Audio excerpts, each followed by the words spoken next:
Hello everyone. So continuing the hypersensitivity reactions, we are going to study type 3 hypersensitivity. It is immune complex mediated hypersensitivity. The antigen antibody complexes, they produce tissue damage mainly by eliciting the inflammation at the site of deposition. So the immune complex formed by antigen antibody, they will cause tissue damage by inflammation. The pathologic reaction is initiated when antigen combines with antibody within the circulation, that is circulating immune complexes, and they are deposited typically in vessel walls. So the circulating immune complexes, they deposit in vessel walls. Sometimes these complexes, immune complexes, they are formed at extravascular sites, then they are known as in situ immune complexes. The antigens that form immune complexes may be exogenous or endogenous. Mechanism of type 3 hypersensitivity reaction, it is depicted in this diagram. It has three phases, phase 1, 2 and 3. In phase 1, the immune complex is formed. When antigen will bind to B cells, this will lead to activation of plasma cells leading to free antibody formations. Then this antibody and antigen will form antigen antibody complex.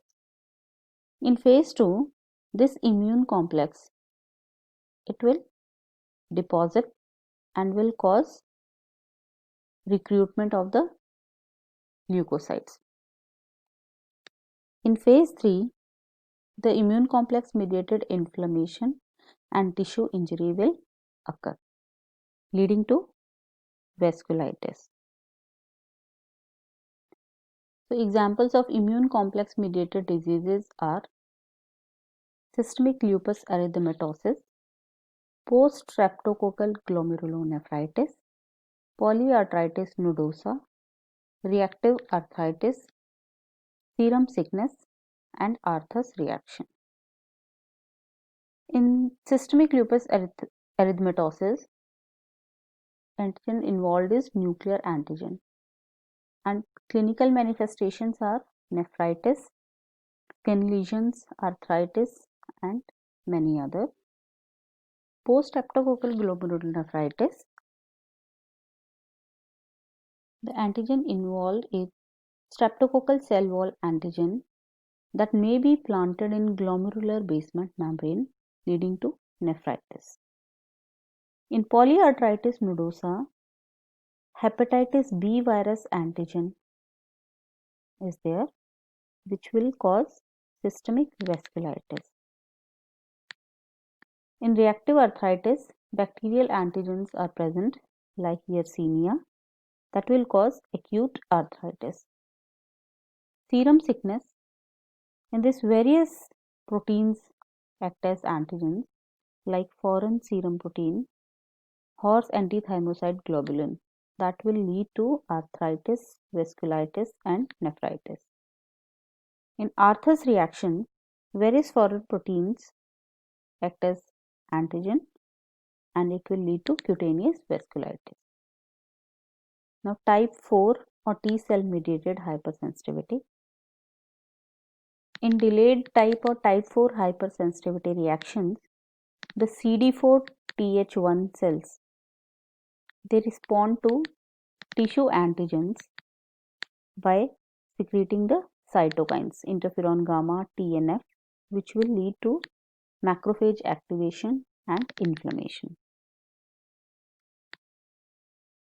CD4 T cells Th17 will cause release of cytokines interleukin 17 and interleukin 22 that will cause inflammation and further tissue injury. In some diseases, CD8 cytotoxic T cells directly kill the tissue cells. So T cell mediated cytolysis will occur. In type 4 or T cell mediated hypersensitivity reaction, there is formation of granuloma.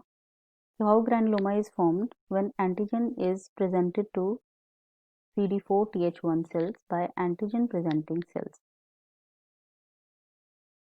Interleukin 12 will lead to proliferation of CD4 Th1 cells. This Th1 cell will cause release of TNF, interferon gamma, that will activate the monocyte into activated macrophages. Then these activated macrophages will form epithelioid cells, sleeper shaped epithelioid cells. This collection of epithelioid cell along with giant cells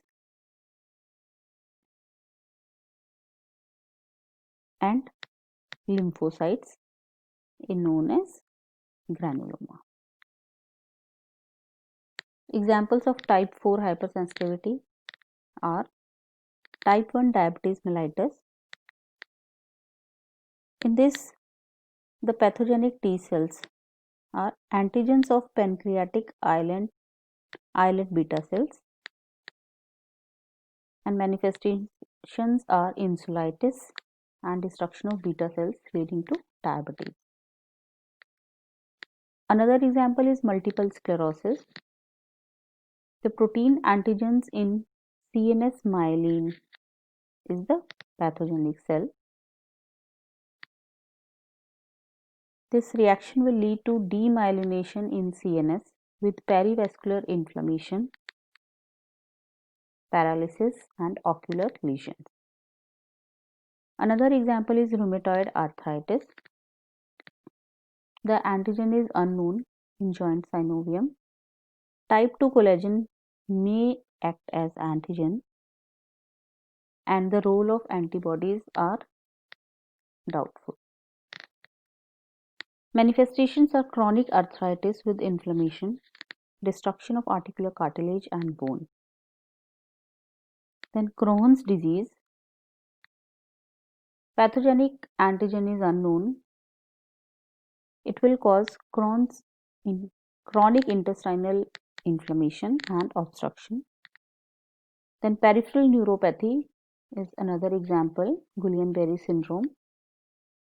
Protein antigens of peripheral nerve myelin are the cells involved, antigen involved, leading to neuritis and paralysis. Then contact sensitivity or contact dermatitis is another example, which will cause skin inflammation and blister formation. Thank you.